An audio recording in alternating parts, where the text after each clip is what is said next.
You're listening to another episode of HC Daily, a daily devotional podcast that you can listen to at home or on the go.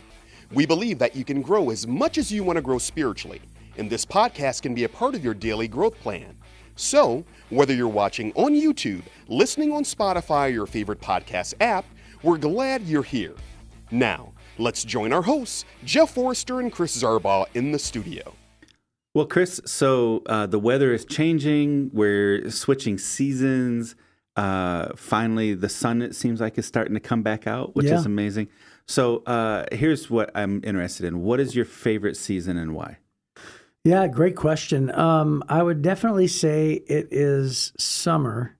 And I know that is probably not common for Michiganders to say. Wow. Because they would always say spring or fall, probably mostly fall, right? Fall, then spring. Spring, by the way, is a joke. It's like we observe spring on a Thursday. Yeah, right. It's like it's supposed to be spring right now, and yet literally there's snow just a few days ago on the ground. Right. And all of a sudden we wake up one day it's 30 degrees. We wake up the next day and it's 100 degrees or 80 degrees, whatever it is.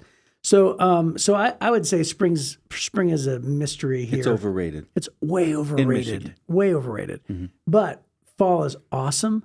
But if I'm going to be truly truthful, I enjoy warmth.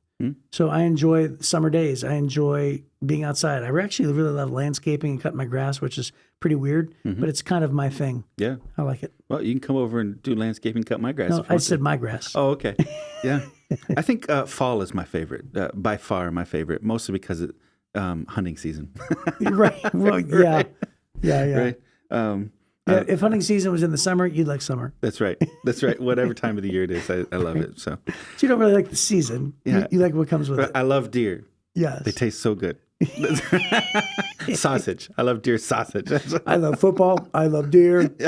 Therefore, I love September. That's right. Although in the spring, we get to do turkey hunting. Oh, yeah? So that's a lot of fun, too. Yep. Because they gobble at you in the woods. It's fun. That sounds really fun. It is fun. I'll take you someday. Okay, so we are continuing in the book of Judges, and as we mentioned, there's 12 famous judges, and this one in Judges chapter 3, verse 12 through 30, Ehud is one of my favorite stories. It's very graphic. Cover your children's ears. It borders on an R-rated. The next couple. Yeah, this would be a Hollywood movie by Quentin Tarantino. Yes, it is. Yes, it is. You're talking about an assassin. You're talking about just intrigue and all this kind of stuff. It's pretty neat. So anyways, I loved it when I was a teenager, and I think you might like it too. There's some really great lessons to learn, though, from Ehud. His culture, his life, the behaviors, the things he did are almost incomprehensible to a suburban listener, right? Yeah. We can't imagine doing the things he did or making decisions he made.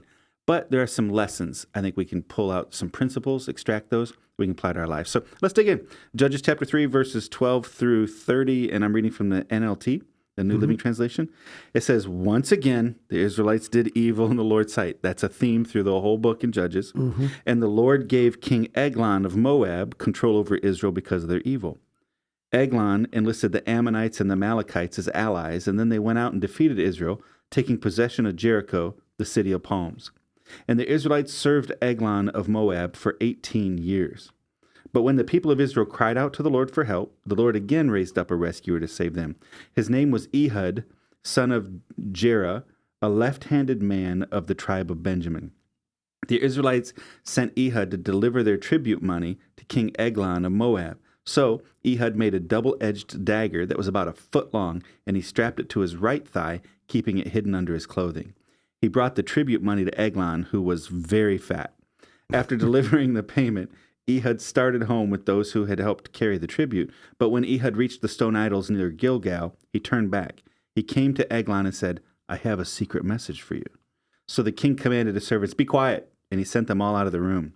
Ehud walked over to Eglon, who was sitting alone in a cool upstairs room, and Ehud said, I have a message from God for you. As King Eglon rose from his seat, Ehud reached with his left hand, pulled out the dagger strapped to his right thigh, and plunged it into the king's belly. The dagger went so deep that the handle disappeared beneath the king's fat.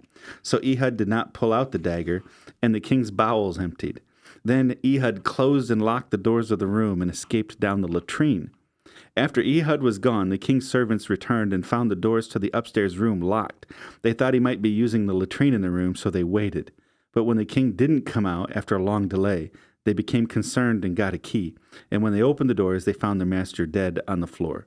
While the servants were waiting, Ehud escaped, passing the stone idols on his way to Seirah. When he arrived in the hill country of Ephraim, Ehud sounded a call to arms, and then he led a band of Israelites down from the hills. "Follow me," he said, "for the Lord has given you victory over Moab, your enemy." And so they followed him, and the Israelites took control of the shallow crossings of the Jordan River across from Moab, preventing anyone from crossing. They attacked the Moabites and killed about 10,000 of their strongest and most able-bodied warriors. Not one of them escaped. So Moab was conquered by Israel that day, and there was peace in the land for 80 years. Wow. Dude, that's a crazy story. It's hard to believe it's even in the Bible. Yeah, and you know what? I've never read a passage that's more full of crap. Oh, no. Okay, so it's at least a PG-13 story now, right? Well, I mean, are we going to avoid it? I know. I mean, first of all, the bowels are coming out, yeah. And then he escapes through the latrine. Yeah. And we all know that the latrines back then didn't have indoor plumbing. No, that's right. Which means he jumped in it. Yeah, he jumped into a pit, probably. Like a porta potty. Yeah, a porta potty. Like, what's that movie? Oh, come on, the Indian movie, the millionaire movie. I don't know. Really? Yeah. The Indian. Well, apparently you don't either, dude. Who Wants to Be a Millionaire? I just forgot the name. Okay. Anyway, but it's sort of that scene in the movie. It was just so gross. Yeah. Anyway. So what you have here is, once again, the Israelites do evil in the sight of God. They wind up, they're marrying the people again. They're worshiping the gods again. They're doing all these things. And so God says, okay, now one of your enemies is going to come in and rough you up. Are you talking about Slumdog Millionaire? Yep, that's it. Is that it? Did you know I was looking for it? What's that? I was looking for it. Yeah, on my phone. figured. Yeah, as either that or just looking at memes. I couldn't figure out why you had your phone out. But. Yes, that's it. Slumdog Millionaire. So,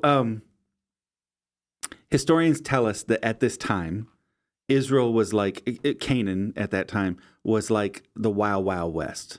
You had these 10 cities or so that had walls, and then you had some other cities that were kind of set up like fortresses. They were secure inside the walls, but outside the walls, it was just mayhem. Right. And so it was difficult to find security. The people of Israel tended to try to live up at the tops of the hills and the mountains because their enemies had chariots and they didn't, and so that gave their enemies an advantage. And so whenever God would allow one of the enemies of Israel to rise up, it was because they usually had superior technology over Israel's technology. And they come in and they wipe them out.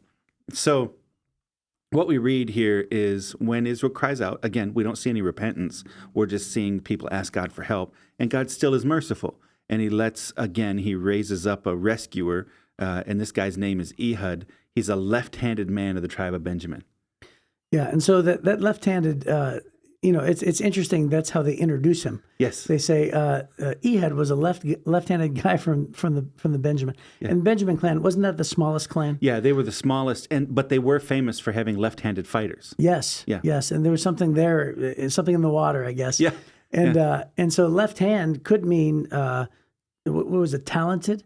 Blessings. Yeah, well, it was a big deal because it was considered an exceptional ability, especially in battle, because the huge majority of warriors were right-handed. They were trained right-handed. So then when you have a left-handed man using a sling or a left-handed man using a sword, his shield is on his right side, all those things, he winds up having an advantage a lot of times because they were trained to fight a style of warfare that right-handed fighters weren't prepared for. And so it gave this small tribe a substantial advantage over all of the traditionally trained fighters. Yeah, and I think it's interesting how Warren Wiersbe says that the phrase left-handed man could be translated as a man handicapped in the right hand. Yeah. Which can imply that he was not ambidextrous, but rather he was only able to use his left hand. So whether or not it was considered or bragged upon as a blessing or an exceptional ability, right, or whether, and it could possibly mean that he couldn't use his right hand. Right. But either way, it gives us that detail because it's one of the reasons probably why the king didn't expect it. Yeah. Right. And so when he takes it and he plunges it into, the guy's belly, it says he went so far in with this sword that was a foot long. Whew, mercy. Yeah. There's a fat guy. Yeah, that was a big guy. So the lessons from Ehud, I think there's a couple of them. Again, like I said, most of us can't imagine being assassins. I don't know, I don't think you're a secret assassin. When my daughter was young, she was like in 4th and 5th grade. She was so cute, but she's always quicker than everybody else. So one time her teacher was asking the children, what do you want to be when you grow up? And, different kids would say, oh, I want to be a teacher. I want to be a baker. I want to be a policeman. And Jenna's like, I'd like to be an assassin. She said that? Wow. Yeah. So I don't know if she's been recruited for that yet, but I mean, that's what my daughter wanted to be. But most of us don't live that life. Most of us don't think of being an assassin. Most of us are not wrapped up in intrigue. We have a hard time imagining this kind of violence in our life. But in their circumstances at that time, under oppression for 18 years. And so I do think it's fair to ask a couple of practical applications of how does this fit into our life? And the one is, when was the last time God showed me something wrong in my life and I took immediate and radical action to correct the error? Right? Yeah, that's a great question because, there's so many times in the scriptures where it, challenges us and it says, David prays, create a clean heart in me, examine my heart and find the wicked ways within me. And there are times where God calls us to look inward. And well, actually, always, right? It's a constant, everyday thing, isn't it? Yeah. Where we're called to look inward and do that. And I think a lot of us, we think that change is only reserved for mountaintop moments. Right.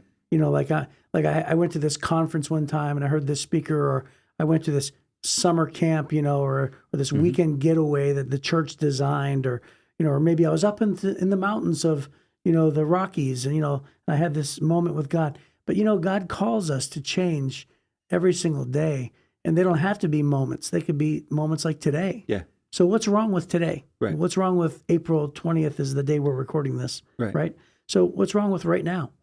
So yeah, it's a great challenge. So, small changes over time can wind up making massive transformation, right? So we're not fighting flesh and blood. Paul is really clear about that in the New Testament. That's not the lifestyle God's called us to. We're not in battle like this guy is.